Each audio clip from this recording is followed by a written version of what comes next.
Prime Minister Narendra Modi today inaugurated the mega national tribal festival Aadi Mahotsav at Major Dhyan Chand National Stadium in New Delhi. 1,000 tribal artists from 28 states and union territories are taking part in the festival.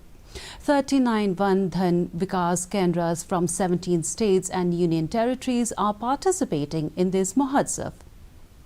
The festival is featuring exhibition cum sale of tribal handicrafts, handloom paintings, jewelry, bamboo, pottery, food and natural products and tribal cuisine.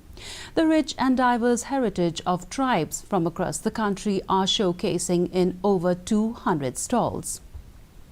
The festival, which is to celebrate the tribal spirit, including its culture, crafts, cuisine, commerce and traditional art, will continue till the 27th of this month. आज भारत विश्व को ये बताता है कि climate change, global warming, ऐसे जो global challenges है ना, अगर उसका समाधान आपको चाहिए, आइए मेरे आदिवासी परंपराओं की जीवन शैली देख लीजिए, आपको रास्ता मिल जाएगा।